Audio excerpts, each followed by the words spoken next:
Welcome to the Tullock Lecture here at the George Mason University Law School Information Economy Project, and we are especially honored today to have as our Tullock Lecture, the Tullock Lecture, which brings big ideas about information from distinguished speakers from around the world coming here to Arlington, Virginia.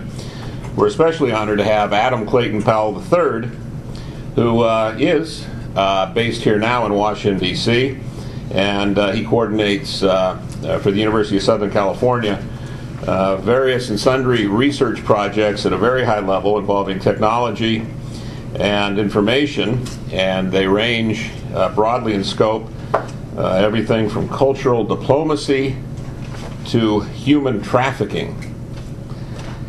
Before his move to Washington in 2010, he was the University of Southern California's Vice Provost for Globalization, and he's taught and had many interesting and high-level positions, I know, at USC. But his background, of course, cuts a very wide swath through American media over the last several decades. He started out at Massachusetts Institute of Technology, was a student of the late, great Ithiel de Sola Poole in the political science department, and he has been involved in mass media technology for many years, vice president of technology for the Freedom Forum, and before that an executive producer at Quincy Jones Productions, where he flew around the world doing exciting things. He was at NPR. He apparently was the morning shock jock at MIT. Shock jock at MIT. Something's wrong with that sentence. On the MIT radio station, and Michael Marcus used to tune him in mornings when he was a student there a few semesters back. Adam Powell has written extensively about technology, media, and international issues for publications ranging from the New York Times and Wired to the Online Journalism Review. In 1999, he won the World Technology Award for Media and Journalism, sponsored by The Economist, and the Overseas Press Club Award for International Reporting for a series of broadcasts he produced in Iran. So we couldn't have a richer set of experiences to learn about, we hope, today from our speaker. He only has an hour and a half to share them with us. But we'll hear from our distinguished speaker, and hopefully we'll have a little time for Q&A, and then we will have at about 5:30 time to adjourn to the foyer here, and which we call the Levy Atrium, and we have a little reception planned there, and I hope you could all join us for that. Without further ado, Adam Clayton Powell III.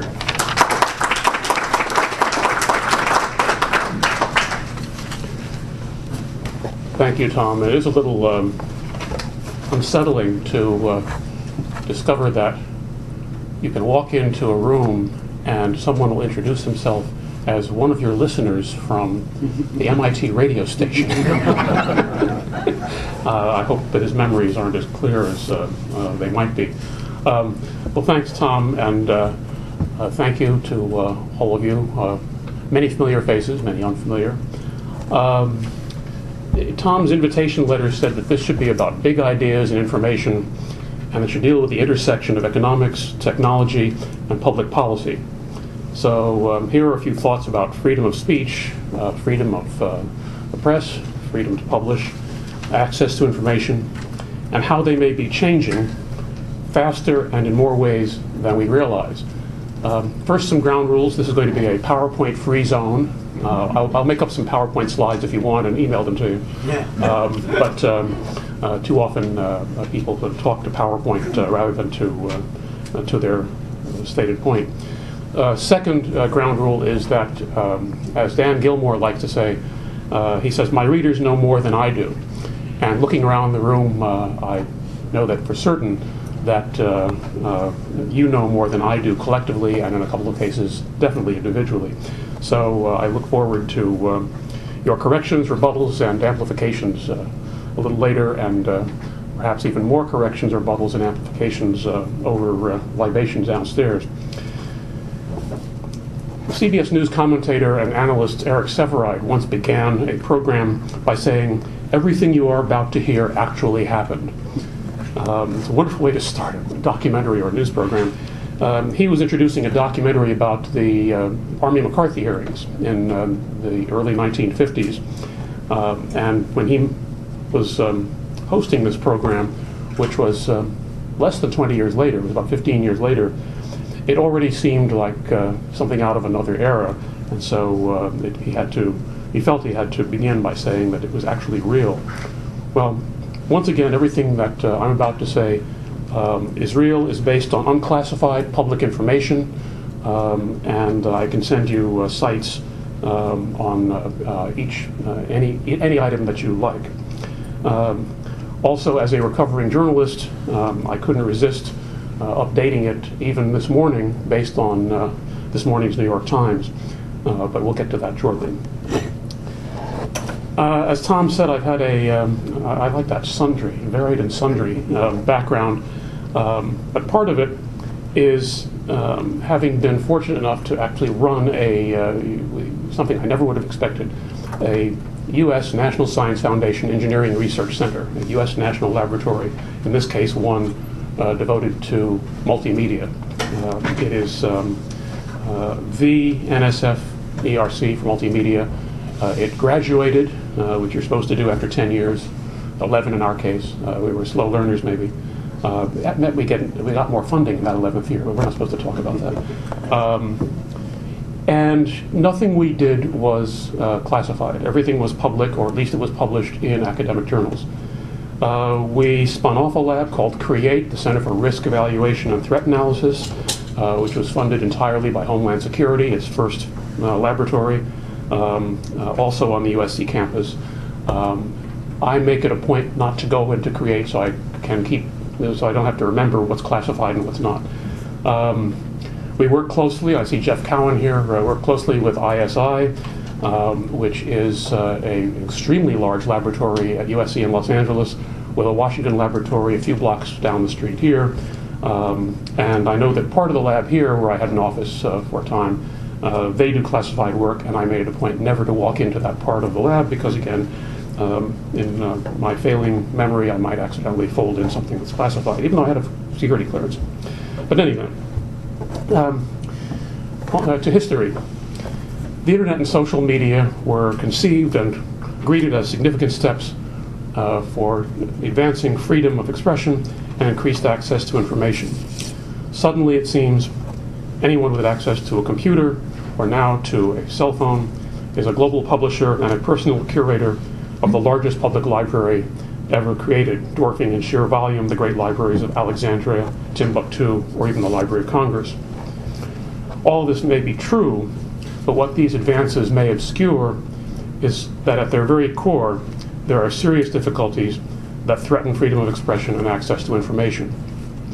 The most crude and best known measures are those imposed by governments from China to Iran, which use basically brute force to block websites and other information that does not meet with government approval. It's not an iron curtain, but it is, as President Obama said earlier today, an electronic curtain. If you were in Tunisia before Arab Spring, you discovered that the internet sites that you were getting on your computer or your cell phone in Tunisia sometimes were slightly different from internet sites that you would get elsewhere in the world. For example, if you conducted research on human rights in Tunisia, and you were in Tunisia, you'd be redirected to government-run servers masquerading as such organizations as Human Rights Watch, where you might have been surprised to learn that, human rights were in pretty good shape in Tunisia. They were honored, valued by that country's dictatorship, and that really the people there were all very happy. You could actually get to this Tunisian server from outside, as we did from the first museum down the street, Museum 1.0, and we showed some of the Tunisian websites, much to the chagrin of people from Human Rights Watch who were in the audience. But what if the internet can also prevent or inhibit free speech? Again, an example from the museum when it was down the street, when it opened in 1997. It was devoted to free press, free speech, and free spirit, in that order. And the free spirit, I think, had something to do with the generous lunches and dinners. But we used to do programs about global freedom of expression. The internet had reached a state around the world where people were discovering in countries throughout the world that there was this new thing, the internet. And so we conducted forums and educational programs in Africa, Asia, Latin America, Eastern and Central Europe, and what am I leaving out? Australia, Antarctica. And in most cases, this is the late 1990s, mid to late 1990s, the internet was fairly new. We invited some of the people who were key speakers at these events around the world to come to the museum for programs. And one of them was someone you may know, Yaman Akdeniz, a well-known lawyer in the UK who was born in Turkey. He came to the museum. We had some conversations about what he wanted to say about conditions in Turkey. And in introducing the program, I mentioned that, as with all programs at the museum, all public programs, it was being streamed live on museum radio, an early internet radio service. So when he came to the podium, he did this.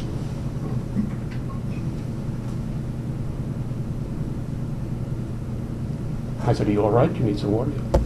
"No." I said, "Well, can you talk about conditions in Turkey?" He said, "No." "Why not?" He said, "My parents are in Turkey. There is a judge there who knows who they are. If anyone in Turkey hears what I'm saying, they will arrest my parents." So there was the internet, this wonderful tool for free speech, reaching into a forum on free speech just down the street here in Arlington, preventing a speaker from discussing free speech. That was a bit of a revelation, because suddenly he said, "Wait a minute, does this mean that we have to speak about free speech in private? We can't speak about it in public?" Well, that was over a decade ago. Where have we gone and where are we today? For an answer, I always like to look at laboratories. The labs are always clues to the future. I always like to hang out in labs, so as Tom said, I was a student at MIT in the 1960s, which is the candy store of laboratories. It was, to get to the radio station every night, I had to pass the instrumentation laboratory. Nice opaque name. Yes, you know what it is.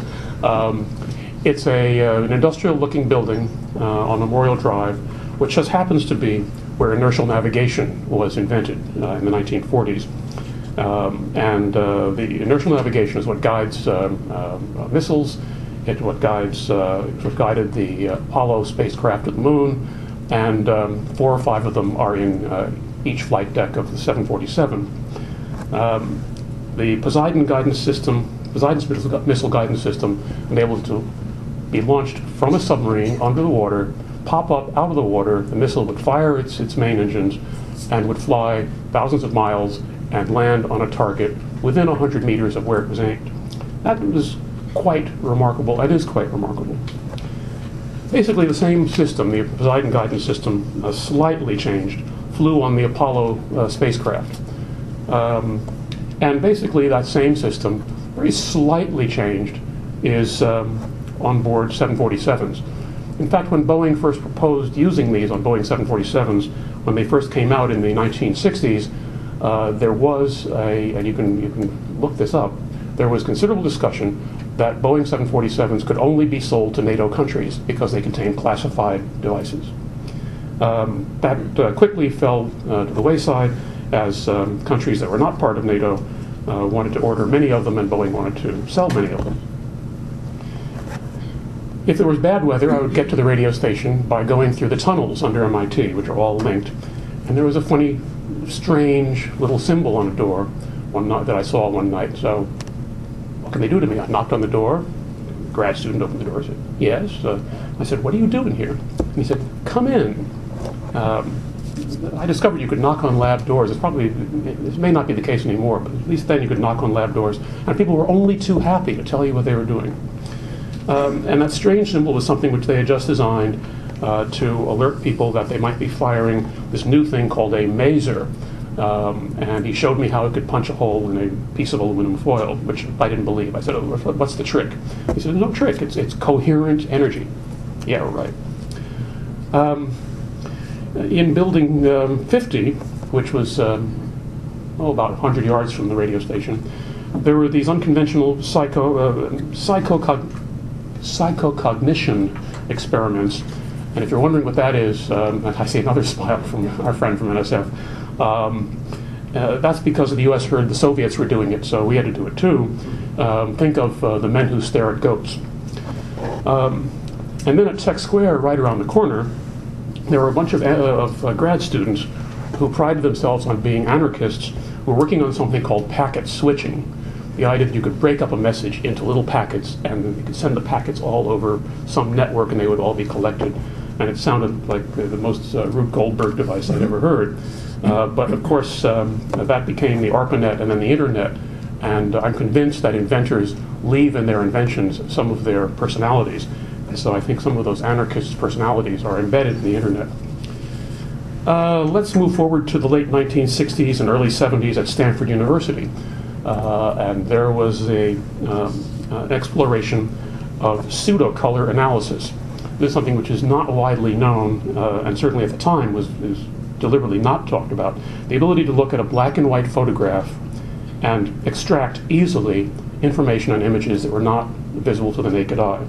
Very useful if you're looking at aerial photographs of battlefields in Vietnam and you're wondering where those North Vietnamese tanks are that are hidden under the trees. Well, with pseudo-color analysis, they're not hidden under the trees. They show up as bright magenta. I think that was unclassified even then. It just wasn't talked about very widely. Also, it involved huge amounts of computer power. There were the number of computers in the world that could process this could be counted on your fingers and toes, probably only on your fingers. And Stanford had one of them. That power, by the way, is now in your cell phone. In the 1980s, I had some friends at Sarnoff Labs and started hanging out there. And you think of Sarnoff Labs, you think of RCA, NBC, color television. That's true. They also were working on an interesting government contract for something called subtraction technology. Subtraction technology was the goal, and what it finally did, was the ability to take a live television broadcast or a live video feed and in real time, 30 frames a second, remove objects or people from the image and replace them with something or someone else. Why did the government want to do this? I have no idea. It, of course, became a commercial product in the 1990s, and if you watch sports events, that is what is now used as a rack-mounted device to generate those advertisements on the walls of sports stadiums. It removes what is physically there in the image and replaces it with an advertisement. And it is good enough that, of course, players' shadows will appear on it. Players can run in front of it. It's all easily done, and that's actually a relatively trivial use of the technology because it's much more powerful than that. IMSC and its spin-off Create. The IMSC lab, which I ran, the Integrated Media Systems Center, another opaque name. We're convinced that the founder of IMSC, who's now the president of the University of Southern California, that he deliberately picked such an opaque name because he wanted it as a naming opportunity. So that if I were willing to give a mere, let's say if Jeff Cowan were willing to give a mere $20 million, it would be the Cowan Laboratory. But it is and remains IMSC. We did have a naming gift on the line at one point, but then the person who was about to make the gift apologized that he had a relative who was seriously interested in horse racing and wanted to buy a lot of horses instead. So such is the life of universities and research. Our spin-off lab, Create. I know many of you have gone through the Los Angeles airport, LAX. And years ago, you used to read about LAX being shut down by people who were jumping the line, going past security. You haven't read about that much lately. Well, IMSC and Create actually developed a rather interesting, simple technique to predict what people will do as they approach security. It's the same kind of analysis which is done. Those of you from LA know that the areas west and north of the University of USC are now much, much safer, much lower in crime than they used to be. Part of it is because with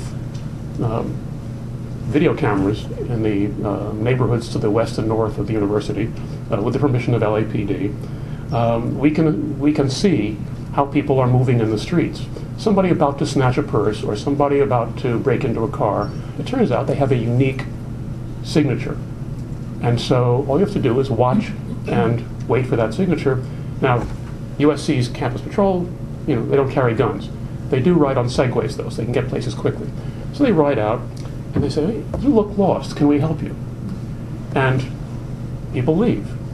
Now, as the police commissioner in Los Angeles likes to say, we know you're not stopping crime, you're moving crime.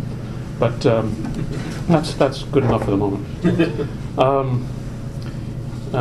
Jeff Cowan knows about the work in human trafficking, which is extraordinarily interesting and effective and can't be discussed in great detail. Suffice it to say, it's something similar, except we're watching human behavior. I mean, how do terrorists behave? How do human traffickers behave? How do people about to snatch a purse behave? There are unique types of behavior which you can now track digitally as well as optically. And it's turned out to be a very interesting project. Let me finish with one little-known technology which is actually becoming quite interesting commercially, which is out of IMSC. It's location-based data fusion, meaning, let's say that if I had my laptop out and connected to a lab, I could put in an address, 3301 North Fairfax Drive, Arlington, Virginia. And within the matter of, in the prototype, it took a couple of hours. It's certainly under an hour, and probably now it's down to about on the order of 10 minutes, meaning about 15 minutes. The software will generate, just from the address, a wireframe model of this neighborhood, which it will do using publicly available civilian satellite imagery. It costs about $100 a shot, so you need to have your credit card out. It then begins to populate that wireframe model of the neighborhood with video. Where is it getting the video? It's getting the video. Well, we'll get to that later. It also populates the wireframe model with data. So if it builds a model of this building from satellite information, it'll begin to go into the internet, dig down, and see everything that is related to this GIS location and this street address. And you can then query it. Has there ever been any police activity at this address? Has there ever been any fire department activity at this address? What are the telephone numbers at this address? Is there anybody named Smith who has used this address any time in the recent past? It's basically the world's biggest cross directory. For those of you in newsrooms, you can look at an address and it'll give you all the phone numbers and people. But this gives you everything there and organizes it neatly in displays. As I said, it also gets video. The video was an accident. The video is an afterthought. In fact, it was something which is still viewed by some people in the lab as a bit of a parlor trick. The video comes in because the software is looking for everything about this location. Well, to start with, I'm sure George Mason has security cameras. How do the security cameras send their video to command centers? Well, the cheap way to do it is by the internet. I don't see one in here either, but there's one in the hall. The cheap way to do it is by the internet. Well, of course, but how would anybody ever be able to intercept that video? How would anybody ever be able to see it? The answer is the camera has an IP address. The IP address is associated with this street address. And so we discovered, our software was discovering video associated with street addresses and GIS locations. Not only was it discovering it, it was lighting up buildings with live 3D images of what's inside. It was like you'd look at the wireframe model, you have some external, from the satellite imagery, some external imagery, and then it would light up as if it were translucent, and you'd be looking inside the building. When we discovered this, actually a grad student discovered it one night doing some calibration runs. I said, please don't ever look at a government building. In fact, don't look at anything that isn't on the USC campus, and that includes dormitories. Do not look in dormitories. And oh, by the way, please, would somebody please alert NSF that they should start encrypting their security camera video. We demonstrated this for the National Science Foundation when they had their visit at the end of 2005, and our project manager, Bruce Kramer, said, this is really great. We actually rendered downtown Washington for him and then populated it with some live video, Pennsylvania Avenue and 14th Street. He said, this is great, this is great. Somebody on the NSF team said, isn't that the Ronald Reagan building back there? Can I ask a question? Sure. How much is that worth? Cyrus, how much is it worth? Here it comes, DC Property Tax Database, $900 and whatever million. Oh. At which point Bruce said, this is great, don't do my neighborhood. So, get the idea. That was 6 years ago. Now to today. Let's take a glimpse of the power of the dark side. Maybe we need some Darth Vader music here. It was revealed last month that a hacker group called Anonymous has the power to launch an internet cyber attack which would create a major power outage. Yes, the city can be blacked out by a group of hackers, by a group of computer hackers. We'll come back to that a little later. Same month, John Markoff writing in the New York Times about the invention of the single atom transistor. That might make it possible to factor large numbers more quickly than with conventional machines, okay? Thereby undermining modern data scrambling systems. Okay, now it's getting interesting. That are the basis of electronic commerce and data privacy. Oh, got it. Hackers, single atom transistor, end of electronic commerce. But in any event, we'll be getting there in a moment. Just as new weapons of war always seem to be developed and used somewhere or other, we now see that new digital tools will be developed that will threaten to disrupt global economy and more. Let's look at drones as an interesting analogy in the world of atoms instead of the world of bits. Drones are basically model airplanes. Some of them are pretty big. Some of them are very large airplanes, not large compared to a 747, but they're basically small airplanes, and they are cheap. The U.S. has set an interesting precedent, as explained by Attorney General Holder this week, that a head of state, in this case President Obama, can decide on individuals who are dangerous to the United States and can order them killed by drones. Holder said it may not always be feasible to capture a U.S. citizen terrorist who presents an imminent threat of violent attack. To which the New York Times added in its story, significantly, Mr. Holder did not say that such a situation is the only kind in which it would be lawful to kill a citizen. Rather, he said it would be lawful at least under those circumstances. Consider what that means. Even without drones, for some months now, in Iran, someone, maybe Israel, maybe the U.S., has been killing scientists working on Iran's nuclear program. And using the internet and a really clever piece of software, the Stuxnet virus, someone, Israel, maybe the U.S., has been using software attacks to destroy equipment, centrifuges in Iran's nuclear laboratories. It went undetected for a long time until some people in Europe saw it saw it running across the internet and said, wow, this is really neat. What is it? And the meowing you heard was the cat coming out of the bag.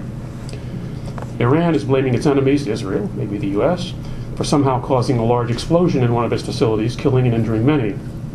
We don't know if that explosion was indeed an attack, as Iran claims, or an accident, but the use of drones, the internet, and old-fashioned explosives placed under scientist cars are all to the targeted people and government's attacks. All of this even is not entirely inconsistent with U.S. policy.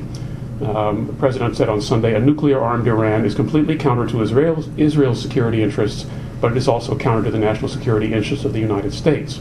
Sounds like a justification for something we do not yet know what. Back to drones. So far they've been operating in places that we can't see, or at least we can't see them on CNN. Pakistan, Afghanistan, Yemen. That's today. Where will they be tomorrow, and who will be controlling them? Just to drive the point home, last week when I was in Asia, I was told that the #1 producer of drones in the world is now the People's Republic of China. We may be smart people, but we are not the only smart people in the world. We should never assume we have a monopoly on a new technology, whether drones or computer viruses. Writing in the Financial Times, Francis Fukuyama asked whether the U.S. really wants a world where any head of state, let alone terrorists, can push a button to kill any soldier or diplomat or scientist in his or her home, office, or car. But this goes beyond military applications, far beyond police departments that are starting to use drones to observe neighborhoods. And as is so often the case, the civilian applications are so lucrative that they outrun the military technologies, even drones. And as with the internet, drones are democratizing technology. By the latest published count last month, there were over 20,000 civilian drone enthusiasts in the United States, and counting. Now that the federal government has withdrawn restrictions on drones in the U.S. and permits their private use, we'll no doubt see them spread. Just think of it, stalking celebrities from the air for fun and profit, or just following your girlfriend down the street. They're cheap, they're easily available, some of them are small enough to fit in that briefcase, and these new technologies will give new meaning to the term helicopter parents. This is not science fiction, this is today. But that's the world of atoms. Let's go back to bits, digital technology. Turn to an everyday device we use all the time, and indeed we use it all the time, for speech. We know that from your cell phone, your physical location is tracked, and the history of locations you visit is recorded. Without your explicit approval, maybe you checked a box somewhere in one of those pop-up forms. All that information is subject to subpoena by the government, and indeed, if it is not already being recorded and stored by government agencies. We know that smartphones, iPhones and the Android phones in particular, are being directed by Apple, Google, and others to dip into your address book and your photo collections, copy them, and store them elsewhere on the internet, again without your explicit approval. Again, some pop-up menu may have come up and you may have checked a box. We now know that kill switches can be used by companies to reach into your smartphone or tablet to disable or remove software or content files. Stated purpose is to save you the inconvenience of having to update your software. You might be subject to a virus attack. And of course, to protect copyrighted material. You can see where this is going. We already have publicly available software that will hack into your smartphone from across the room. Anybody who's checking email, oh my goodness, I don't see anybody checking email. Anybody who's checking email, I could, from this podium, hack into your smartphone and without your knowledge or approval, monitor your activity and even look through your cell phone's camera lens. The hacker can be a friend, an enemy, an agent of law enforcement, although whether this requires prior approval by a judge is murky right now. And oh, by the way, once I have that information from your cell phone, I have your passwords. And that is one reason that I no longer, except for today, carry one of these. And of course, as one person in particular in the room knows, you should never carry one into China. Actually, this one has been to China, where I was advised after I arrived that even as a former lab director, I was a person of interest. So we assume this is compromised. And we know that geospatial data fusion software developed at IMSC and commercialized by at least 3 companies can locate the preponderance of devices and sensors at a given address or GIS location and coordinate them, creating a 3-dimensional live image of a room or location, not virtual reality, but what we now call augmented reality. That is to say, a 3-dimensional image plus all the data associated with that location. To see what is possible now and is unclassified, there are places within a short walk of where we are today where you can see commercial versions of these technologies. Northrop Grumman, Lockheed Martin, and Chevron were among the early companies that licensed it. Chevron actually paid more than anybody else. And it seemed odd. Why would Chevron, an oil company, be the largest commercial industry partner of a research laboratory looking into multimedia? Well, it turned out that oil companies, such as Chevron, are among the largest users of computer power in the world. And one of the things that Chevron wanted to do was to create live three-dimensional images of offshore oil rigs. They wanted three-dimensional images of what's under the ground in Pennsylvania, oil shale. They wanted images of what's under the Gulf of Mexico. To do that requires a great deal of computer power and some very clever people. I'm not one of them. So it was only after they viewed it as a production tool that someone said, oh, gee, can this also work for our security system? Well, yes. It's scaled, for Chevron, it was scaled to 200 cameras simultaneously, and for Northrop Grumman and Lockheed, which use it primarily for security, I think it's scaled to 300 or 400, maybe an order of 1,000 by now. And of course, how many know In-Q-Tel? 1, 2, 3, 4. Well, In-Q-Tel is a short walk from here, and they are very interested in it. In-Q-Tel is the CIA's venture capital entity, and they do some really interesting work there. How do we as a free society respond to all this? We need not reach the point of Dietrich Bonhoeffer's dilemma of a moral person confronting evil, in his case, of a theologian confronting and confronted by Adolf Hitler. But you can see some of the same principles at work. From the pacifist Bonhoeffer joining the plot to kill Hitler to sending the SEALs to kill bin Laden seems to be a couple of dots that can be connected. But as a free society, what should we be encouraging? See, to begin with, freedom. This suggests centralized top-down controls are a last resort. All too often, they are our first resort. Here in the U.S., Congress has repeatedly attempted to control content on the internet, and the Supreme Court has rejected almost all of these attempts. The White House announced it wants the power to shut down the internet when it declares an emergency. Globally, the United Nations and other international organizations find it hard to resist the temptation for regulation. Sounds like the title of a Tom Hazlett column, Temptation for Regulation. This is from an article in the Wall Street Journal. A diplomatic process will begin in Geneva. It has started already, just started. A diplomatic process will begin in Geneva that could result in a new treaty giving the United Nations unprecedented powers over the internet. Dozens of countries, including Russia and China, are pushing hard to reach this goal by year's end. As Russian then Prime Minister, Vladimir Putin said last June, his goal and that of his allies is to establish, quote, international control over the internet, close quote, through the ITU, a treaty-based organization under UN auspices. Well, we view with alarm, I think, Russia and its allies controlling the internet, just as Putin, no doubt, views with alarm an internet which is not controlled, or even worse, controlled by the U.S. But to understand how some of these actions, some of them well-intentioned, might harm speech, an analogy is useful. Whenever you hear the word internet, just substitute the word newspaper. Suddenly it becomes, Congress wants to control the content of newspapers. The Supreme Court found that analogy compelling, and that's why the court keeps striking down attempts to limit free speech and publication online. During an emergency, the White House wants to shut down newspapers. That's beginning to sound problematic. Let's reread that last news article.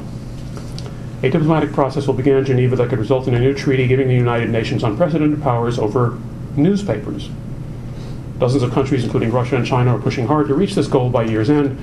As Russian Prime Minister Vladimir Putin said last June, his goal, and that of his allies, is to establish, quote, international control over newspapers. Beginning to see the point. So back to our question, how does a free society respond to all this? First, I would argue, is by providing individuals with options. And I said I'd come back to aerospace. A few years ago, flying from Shanghai to Singapore, I had a tight connection in Hong Kong. And due to weather delays in Hong Kong, my inbound flight from Shanghai was running later and later, and we pulled into the gate less than 15 minutes before the connecting flight was scheduled to leave. I assumed I'd missed the connection. But I kept being reassured by a Cathay Pacific flight attendant who said, Hong Kong is very efficient. So I walked up the jetway, saw several golf carts with signs, and one of them said, Powell, Singapore. Must be me. So I go over and said, are you going to the Singapore flight? Yes, Powell, I take out my boarding pass. Very good. He reaches into his pocket, takes out a device, puts it up to me. He said, take off your glasses. Bleep. Thank you. What just happened? Please, have a seat in the car. So we drove through Hong Kong as departures on the third level and arrivals on this level, and there's a middle layer which is secure. The golf cart goes down a little ramp through the secure area, racing to the other gate, at which point the driver said, "Your flight, right up those stairs." I said, "Oh, thank you." And there was a uniformed gentleman there who took out from the back of his slacks, little device. He said, "Take off your glasses, please." And bleep. "Ah, yes, Powell." Okay, I walked up the stairs and made my flight. Even more amazing, my checked bags made the flight. So now I must assume the Chinese have my retina scan. Should they have asked for my approval? Interesting notion. Of course, that would have slowed down the service. Not very efficient. And I might have missed the flight. Last week, I had another connection through Hong Kong from Singapore to Seoul. My inbound flight was late. Passengers had tight connections. I didn't see any disclosure forms anywhere, but once again, there was the line of golf carts with different cities and names. And we all made our connections. Very efficient. By contrast, consider what happened connecting from Asia through San Francisco. Oh, you're way ahead of me. Okay. No retina scan, no surrender of privacy other than the usual weighted immigration, and then in the usual intrusive, lengthy, and clumsy TSA inspections, the result of which is I missed my connecting flight to the East Coast. Now most Americans have at least some choice. I could have surrendered some privacy and paid a fee to get faster clearance at SFO, but I chose not to. Maybe I would have made the connection, but it was my choice. The lesson here for not just governments, but for Apple, Google, and other smartphone vendors who are reaching into our telephones and taking software and content is to at least offer a choice, make it clear, offer a choice. Some may want to opt out of monitoring software.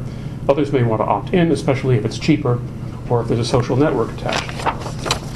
So first, for a free society, the default should be informed choice. But mandating informed choice here in the U.S. just applies here in the U.S.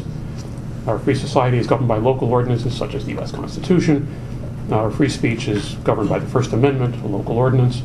And so how do we as a free society respond to a world, much of which is not free? One approach is to take the same approach we have for arms control, negotiation and treaties.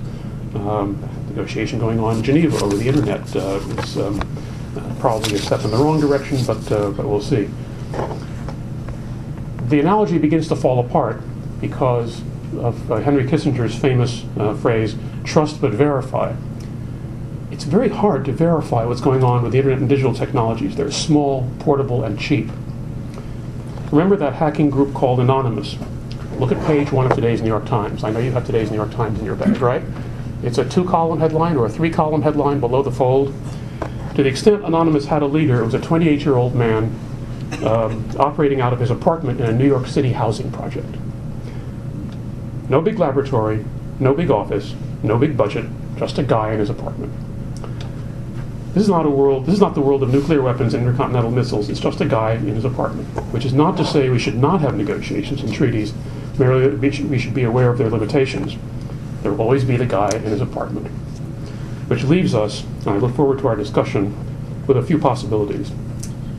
Information. Free society must remain informed about those whose goal is to limit or end free societies.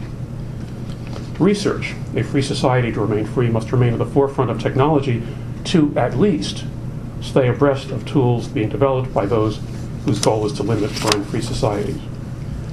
Vigilance. A free society to remain free must remain vigilant and maintain defenses in the digital realm, just as in traditional military methods and technologies. Cooperation. And here we have some analogies from the 20th century. Just as NATO countries cooperated in the 20th century on military research, a free society should identify those with whom it shares similar interests and work with them to advance its interests. I'll come back to that phrase, which is not mine. We're smart people, but we're not the only smart people in the world. Competition. A free society has an interest in expanding freedom, or at least in limiting the threats from societies that do not share similar interests. Now, in one way or another, these are all very traditional interests. They're very traditional approaches that have worked in the world of atoms, that we are just now translating into the world of bits. But the threats in the digital technologies are not just incrementally greater, than in the world of atoms. What we've seen is different in nature. Faster, stealthier, cheaper. Think of the guy in his apartment. But just as destructive, if not more so. We have seen that it is democratized, dispersed, and as Kevin Kelly famously described it, out of control, for good or evil. That is where technology has taken us, at the intersection of information, technology, and public policy. But to once again quote Dan Gilmore, my readers know more than I do. So I especially look forward to your comments, questions, corrections, and additions. And even more so, perhaps, at the reception. Thank you.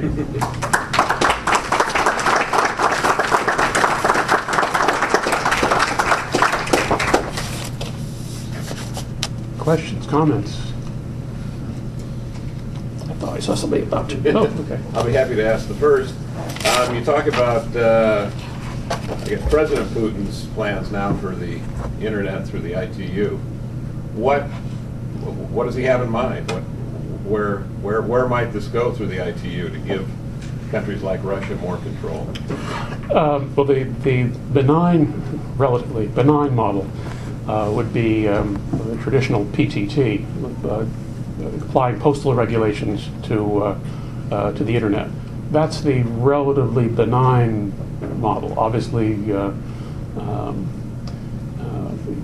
imagine you're sitting in Russia in the 1980s and 1990s when all internet traffic went through the United States. You're pretty unhappy about that because even traffic between Moscow and what was then Leningrad would at some point show up in the United States. This is, National Security Agency's dream. Now, what more and more countries are doing is trying to build their own nationally walled gardens, so that you don't get access to the outside world easily from inside of the country. Again, that sounds like postal regulation. Think of where U.S. postal regulations of content began. Control of content and postal regulations. Remember, the Revolutionary War was the golden age of pamphleteers. Pamphleteers, some of whom are famous, most of them are not, drove a lot of the speech that led to the creation of the United States. Postal regulations, as Jeff Cowan's study made clear, what was that, 4 years ago, postal regulations actually were designed to promote free speech, to promote freedom of the press through lower postal rates for publishers. And then something happened. In the middle of the 19th century, suddenly we had content controls applied to the post office. And it was during the Civil War. Not what you're thinking. It wasn't anything military. Well, it was military. But it wasn't anything about military secrets. It was because wives and girlfriends of the soldiers on both sides of the Civil War were sending naked pictures to their boyfriends in the army. And the government didn't like that. So that's actually the beginning of content controls. The postal regulations actually date back to the Civil War. And this newfangled technology called photography. There's a wonderful line in an article that I think was just this week, by somebody said that anything was invented a long time ago is benign and is not a problem. Anything invented recently is probably threatening. So just as the internet is worrying to President Putin now, photography was something which was worrying people in the middle of the 19th century, some people. So again, using postal regulation as a model is something which keeps coming up over and over again.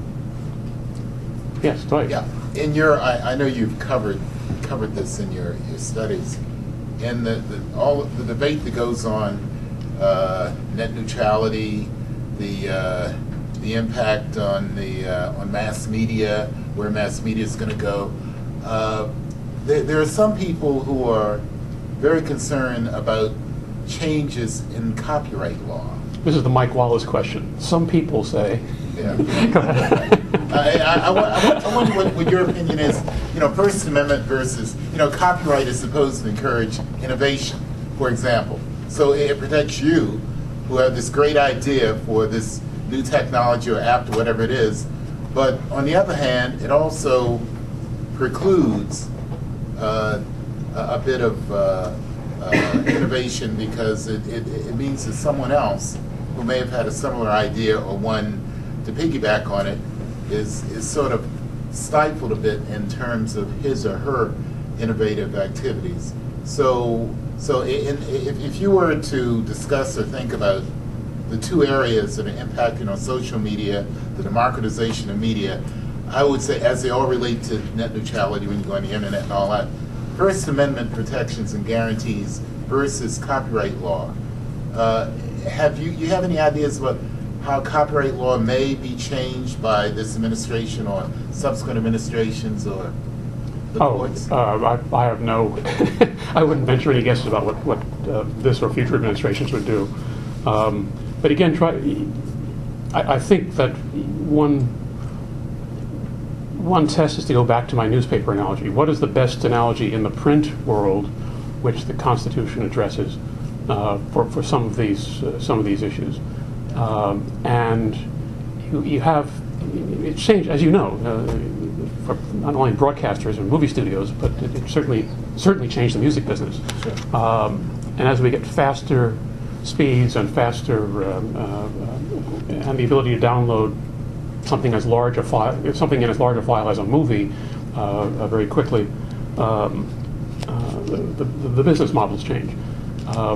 A good friend of three of us in this room is heading back to China to teach, where she teaches U.S. law, and she says that in China you can get any movie you want the day it comes out for free. I think as part of its as part of China's attempt to not stir up much of the rest of the world, she said that some of those sites are very difficult to get to from the U.S. But in China, she said all of my students see any movie the day it comes out for free. Problematic, of course. How has Hollywood responded? Very simply, you release Mission Impossible the same day worldwide. So there's no reason to have somebody go into a movie theater in L.A. and take the famous shaky picture of the movie, or now to steal the digital video the digital video file, which Hollywood is moving toward instead of celluloid. Instead, it's all available worldwide the same day, and it really gives new meaning to your opening weekend. Your opening weekend is worldwide. Similarly with television, again, I can't resist an example from today's paper. The Steven Spielberg science fiction series that's been running on Fox, most expensive TV series ever produced, they say, probably, maybe, is probably being canceled, but it's very interesting. Everybody made money on that. Fox says it made money on it. Fox Television says it made money on it. Fox, the studio which produced the series for, what did they say, $11 million, $12 million. They say they made money on it. How? Because they sold it worldwide, running the same time as in the U.S. So businesses can adapt. I'm not in any way endorsing piracy. I'm just saying that what we went through with Xerox machines and professors I can think of, not looking at him, who would Xerox things from books. See, I'm not looking at Tom. Raise some of the same questions. You have authors of books or authors of papers in scientific journals. There's a Xerox machine, which is one reason the Xerox machine was so carefully controlled in the Soviet Union. Jeff. So, Adam, this is a real role reversal. You've given a kind of a dystopian view of what technology may do in terms of free speech and free society. Well, both free speech. And I think what you're saying is something we can all identify with. Your first story was a very poignant one about the Turkish guy who's not able to talk about it. And we've all seen that happen. We can see that happen in a classroom. I'm sure it happened to George Mason. There's things that people suddenly worry, can they even say it in the classroom, because who knows who's recording, taking pictures, distributing it all at once. But is there a way in which technology can help to resolve this problem too? Is there any hope at the other end of it, or are we simply going to have to resign ourselves to a world in which somebody famously says, "Get over it. There's no privacy"? Well, as you know, I'm a techno-optimist.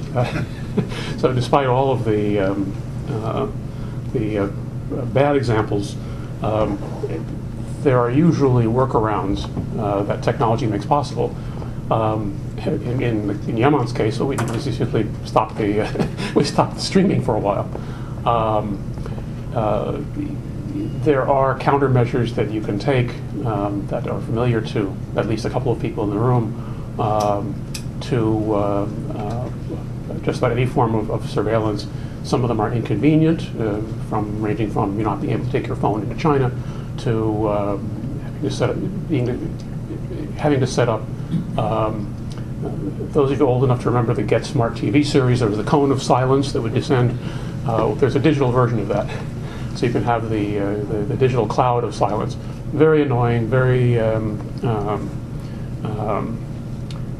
not conducive to easy conversation or certainly to easy meetings in a room of this size, but it's possible.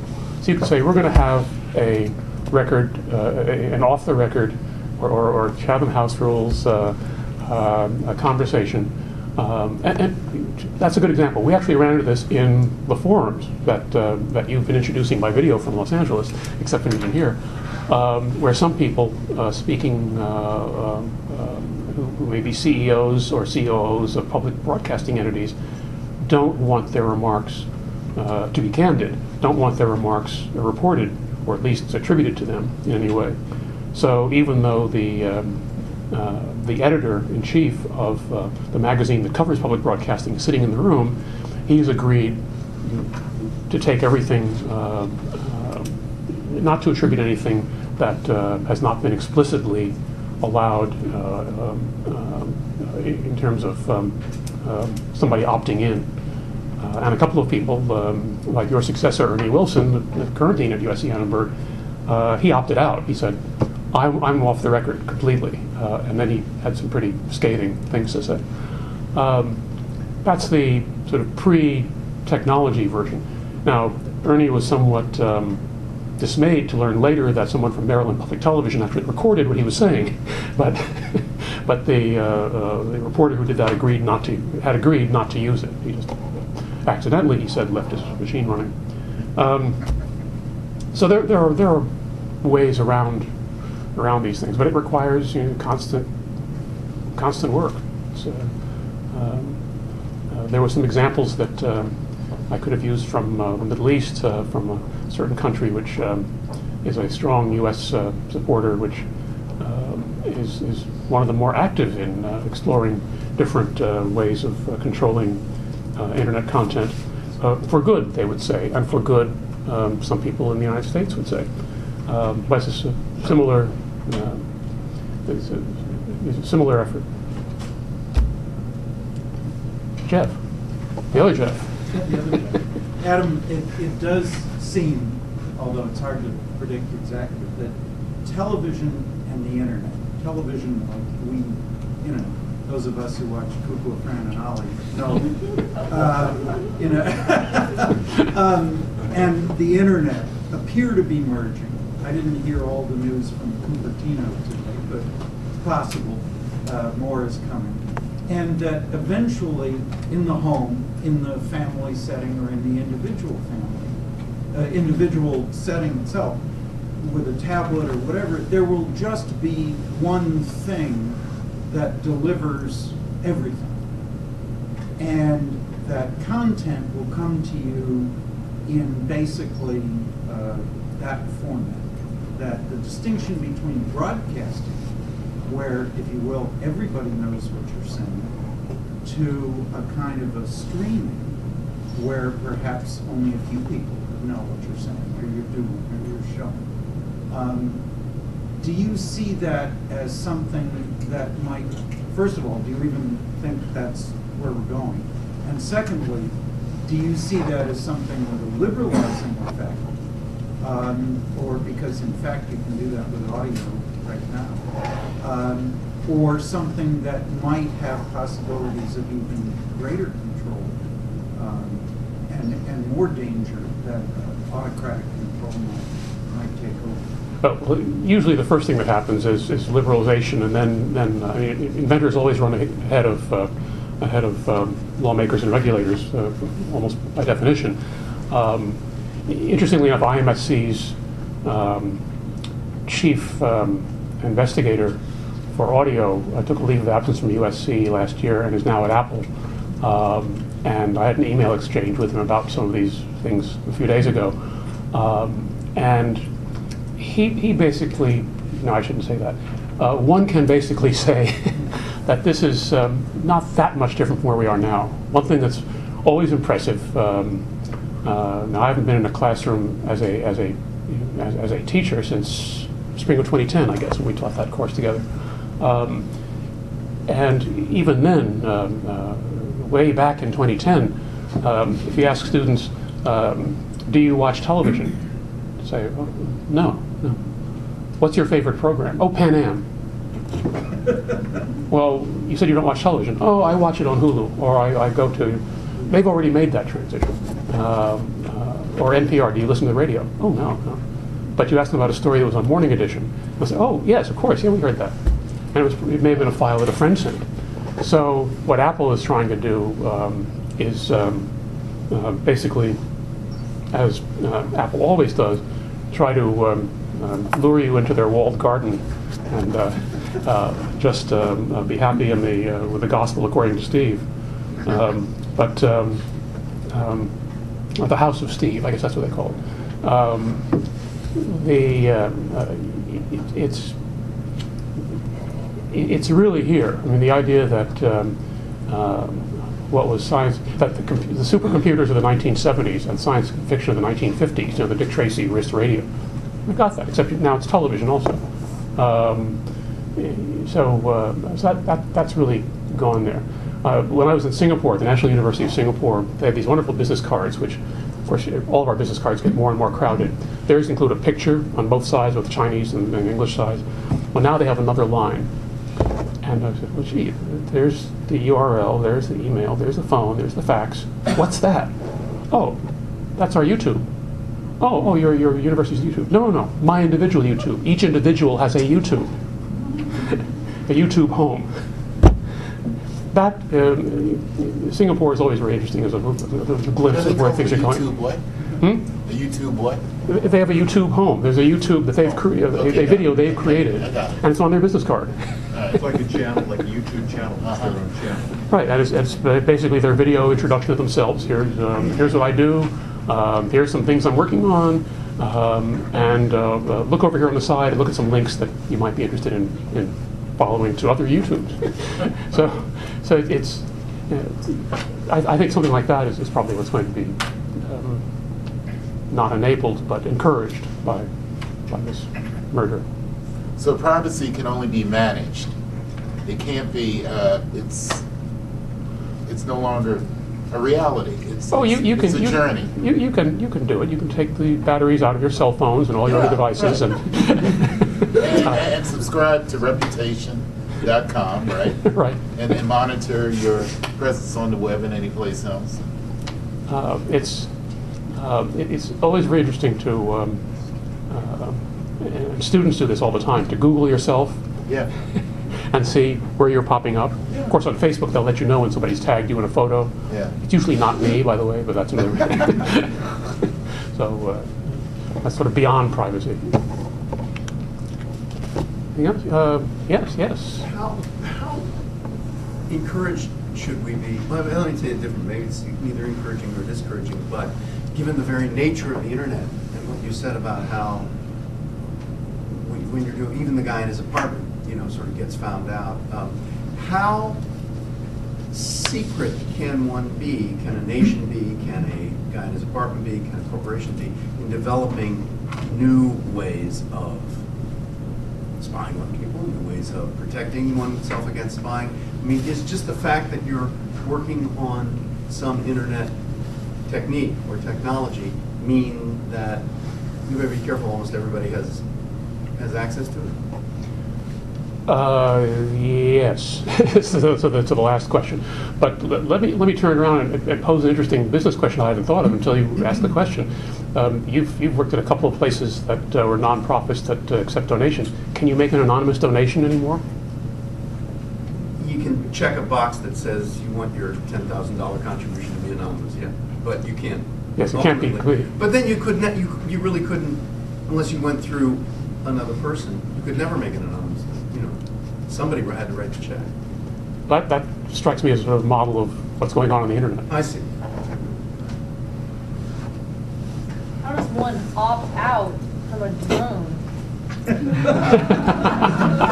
That can be equipped with license plate scanners, facial recognition technology, that anybody can operate one now that they've opened it up. The bill that was rushed through Congress didn't provide any protections for civil rights or civil liberties. A guy who has a restraining order against his ex-wife would have no problems putting up a drone to monitor her everywhere she goes. Well, we had an earlier example of exactly that in California, where they had they restricted it somewhat. They used to have license plate data online and pretty open, and somebody who was in fact under an order to stay away from his ex-wife discovered where she lived. He just put in license plate number, and the inventions tend to run faster than the measures to regulate or protect. You're absolutely right. There doesn't seem to be any measures to regulate or protect in this case, which is all the more disquieting. One might also ask if it still is a free society when the Attorney General of the United States says that at least one acceptable use of a drone is to kill a citizen. Yeah, that is, I put in that quote because I think that raises certain problems also. Can I just add this drone thing? I agree with you. One thing that scares me is today we think of drones as being a certain size. That's this one. But they're going to be so tiny, you never know. They can be watching you, they can be listening to you, they can be here in this version you're talking about. So you've sort of lost the right of privacy in any outside area. I don't know whether they can be inside.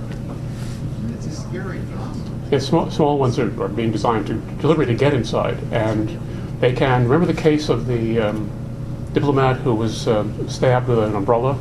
Well, now you don't need the umbrella. You simply have a drone go and deposit the poison. I was on the Hill for a presentation. One of the congressmen who was working on privacy legislation talked about what he had read online. I think it was Stephen Baker's website about the Informati, and said those are the kinds of things that keep us up at night, especially when we're thinking about privacy legislation.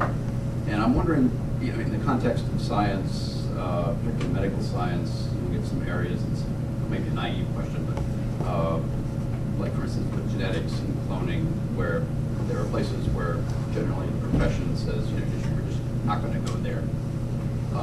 Are we approaching some places with the intersection of technology and the internet and privacy where we will come to points where we just say, you just don't go there? That has really, the idea that you don't go there, that is really coming apart. I mean, we had it with the recent example of the super disease. Everybody said, okay, let's not publish that we've discovered this, because you know, bad people could then weaponize it. And after a while, it was, well, yes, we're going to publish it for the sake of science, you know, the advance of science. But yes, you've really identified an area which is only beginning to go into the general population, the whole area of medicine and bioethics. I mean, day before yesterday, a study comes out showing that computerization of health records may not save money after all. So wait a minute, we've just computerized health records, privacy is almost certainly gone, and we're not going to save money. Wait a minute, what happened here? It's like, you know, you've got the retina scan, wait a minute, what just happened? And in terms of genetics, there's something which I don't think very many people in the room would agree with, but there's an article in the Current, I think it's in Nature, that by bioethicists in the UK who are arguing that it may become accepted at some point that infants that have babies, they've been delivered, and you then can kill them, which they have some wonderful term for it, post birth something or other. Based on the DNA. Exactly, right. Or that you don't like the color of their eyes, or that they're a girl. We know this goes on in very crude ways now on a very large scale, but the idea of being able to know from DNA more about a person that could lead to well, obviously to the person's non-survival, or later in life to other issues. Yes. I know a company that's attracting enormous investments for their technology and their skills in doing institutional DNA tracking, and they're planning on contracting with governments. What do you know about this? I don't, except that They're attracting mainline investors from this country to Silicon Valley and other places. I don't know about that particular example, I don't think, but again, it sounds like something which is not just unexpected, but almost, I hate to say it, almost inevitable, yes. This is all going, I was lucky enough to spend some time with John Markoff in San Francisco when I was there with Jeff in November. And Markoff is certainly one of the better technology writers in the country, let's put it that way.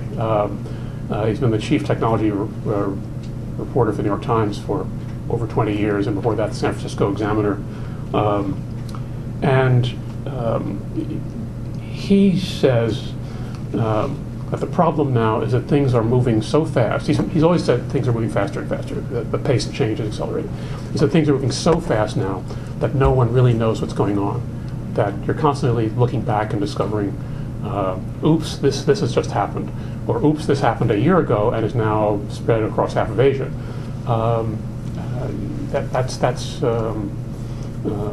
Sometimes it's good, how many iPads have been sold, but sometimes you wake up and discover, to use her example, you suddenly discover that you can't, your expectation of privacy, let alone safety, may no longer be what you thought, just walking down a sidewalk. So, one of the things that most shatters my techno-optimism is you described the filtering technology that replaces the pages people are trying to access in Tunisia and elsewhere in the Middle East, and then there's the network analysis and filtering that identifies who posts things even when they thought they were anonymous. And as I understand it, it's mostly being sold to them by people who are here, in the United States, who are developing it to use in like corporate internets, things like that.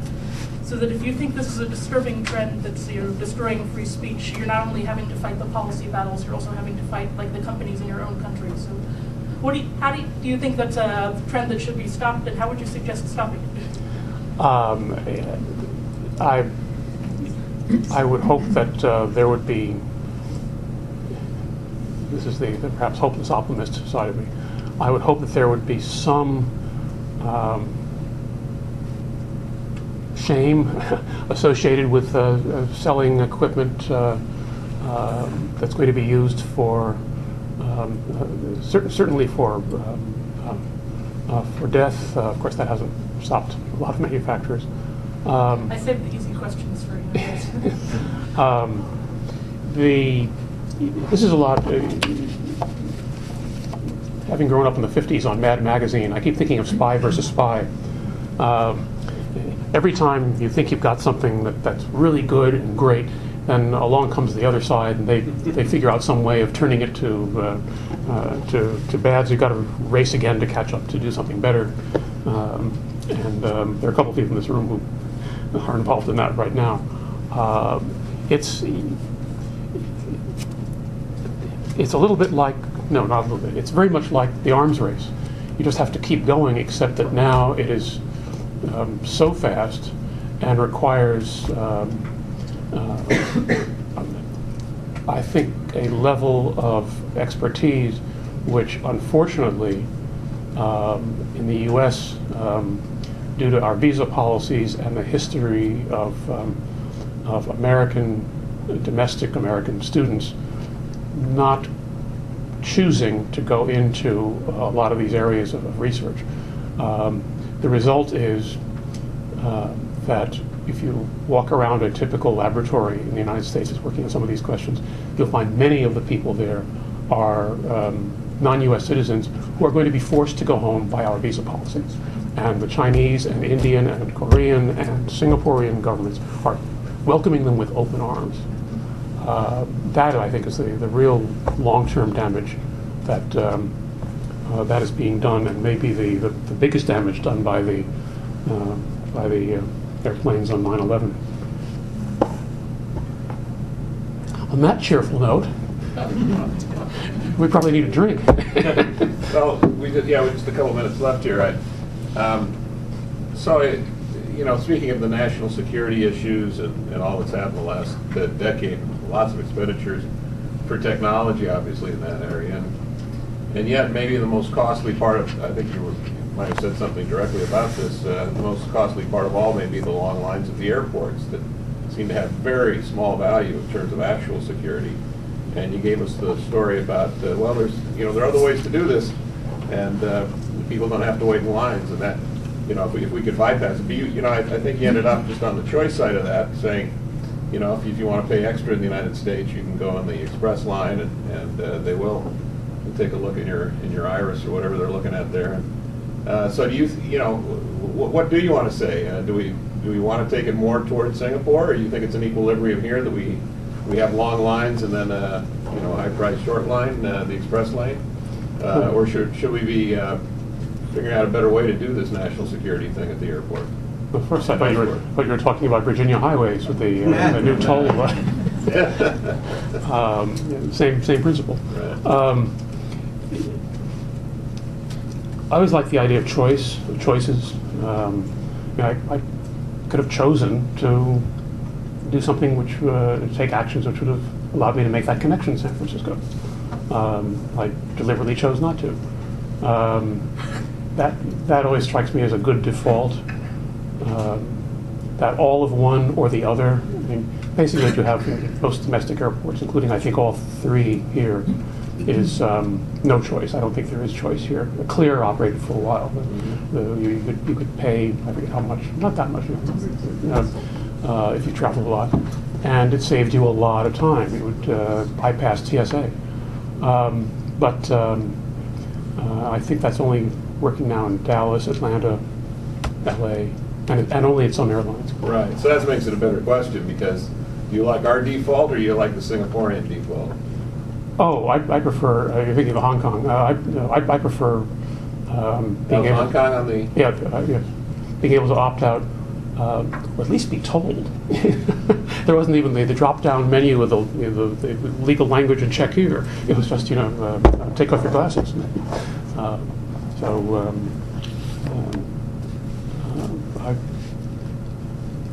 The thing is that we are willing to put up with so much what would have been inconceivable loss of privacy 20 years ago. We now routinely put up with. Okay, most people, yes. Not all of us. Just for 25. Not all of us are willing to put up with it. But to be on social networks and to do e-commerce, in the fall of, let's see, not last fall, but it was the fall of 2011. Fall of 2010, at the annual Highway Africa conference, so many people showed up. Summer of 2010, so many people showed up. 800 people showed up that they had to divide for the first time into tracks. They didn't call them tracks, interest groups. And the organizer, Guy Berger, discovered that there were 40 or 50 people who were bloggers. Highway Africa attracts people literally from Cairo to Cape Town, journalists, technology people. And this year, summer of 2010, there were a group of people, self-described bloggers, and so they created a separate interest group for them, put them in a room about this size, and a guy saw me in the hall and he said, "Adam, can you take the bloggers group?" I said, "What?" He said, "You take the bloggers group." I said, "Well, what do they want?" He said, "I don't know, but they're in there."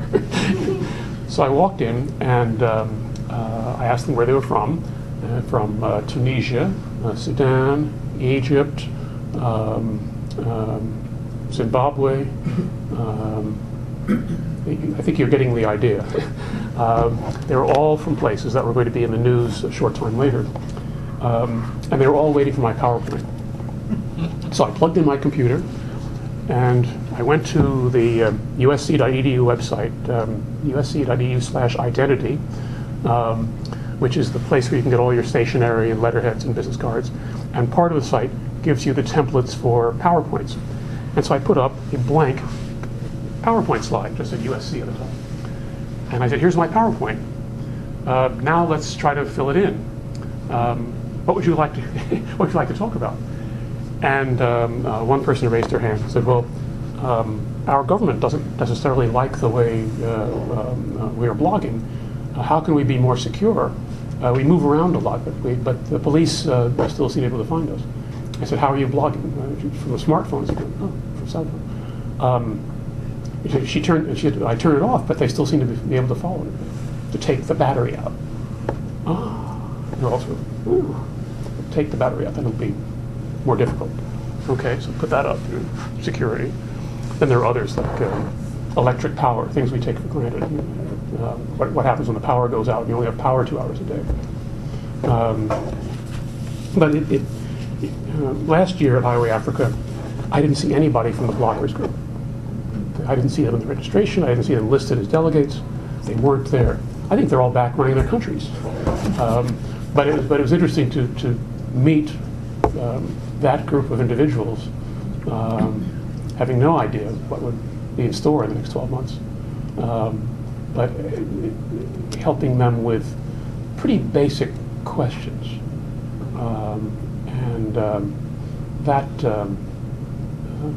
That feeds into my techno-optimism. Let me, if I could just say also, I mean, you for a long time, years back, you were writing about this barrier to entry to journalism through press passes in a country like the United States, and I'll use the word worse in other countries in terms of barriers. Well, those barriers have just fallen. I mean, bloggers are journalists now, and so you must be optimistic about that. I mean, well, try to get an NYPD press pass in New York. Yeah, no, you still block from certain things, but the point is that the circle of journalism is just expanded, and it's been so influential and important in so many parts of the country. Yeah, I wonder if what Andrew Breitbart would have done. Yeah, that's right. 20 years ago. Right. But that's become in many countries, you still have to register, or you still have to join a government-sanctioned union of journalists from which you can be ejected. So bloggers definitely operate outside the law in many parts of the world. In light of what you just said, journalists, how do journalists protect their sources? But even more so, how do they protect their search from distortion? Based on basically what you said, people flipping pages depending on where this journalist resides. Being able to protect sources and protect the act of searching. Really, really interesting. When I was head of news at NPR, we had an example where Nina Totenberg had broken a story. I forget what the story is now, but I forget which government agency subpoenaed the phone records from C&P Telephone, as the local phone company in Washington then was known, to get all numbers dialed from her extension. And NPR went into court to fight it, ultimately successfully. But really, you talk about a chilling effect. At the next desk to Nina in those days was Cokie Roberts. She said, "Wait a minute, you mean I have to go and use Neil Conan's phone now?" I mean, because the phone company has a record of all the calls you were making. Well, now with cell phones, you have the record not only of the phone number, but you have the physical locations of where people are on both ends. Through search, an even more telling, I think, even more telling indicator of where your sources are and what you're working on. That is something which is sitting in a cloud and could be subpoenaed. In terms of protecting your sources, I think that's becoming increasingly difficult. And some of that is because of very increasingly aggressive policies on the part of the U.S. government toward leaks. I mean, those of us with memories of Watergate remember the plumbers. They were there to investigate leaks. Well, now with subpoenas, you can get an awful lot of information about who's doing what. There have been, probably most people have noticed, I think it was 6 prosecutions for espionage against people who were sources for journalists under this administration, only 3 in history before. One of the explanations for that is not just that this government has been very tough on that issue, but also that they can find out now who the sources are. So it's becoming much harder to be a source, just to this point, much harder to be a source for a journalist today, and this administration isn't helping it. But it's exactly what you're talking about. It's easier now to find out who's the reporter. The reporter of the year, Western reporter of the year in China, is the Reuters correspondent in Beijing, and he says Beijing famously doesn't leak. You don't have people running around leaking about their political rivals. But still, he's been able to get a lot of good stories out. And what he does whenever he is working on a story is he makes certain, first he has 4 different cell phones, none of which he uses when he can avoid it. He says, I try to use landlines. Of course, they're tapping that too, but he said, why make it easy for them? And he tries to deliberately to meet with red herrings, people who aren't his sources. So out of 10 people he meets, 1 will be the source. And he's sort of making life difficult. They can probably figure it out if they throw enough effort at it. But that's his description of that reminded me of where we could be heading. That these kinds of precautions are things that we do. I don't carry a smartphone anymore. The battery's not in my old BlackBerry. I maintain a lot of files that are not in Word or Excel or any other format that's readily translatable or downloadable. Not because there's anything secret in them. Why make life easy for others? Won't you please join me in thanking our distinguished guests?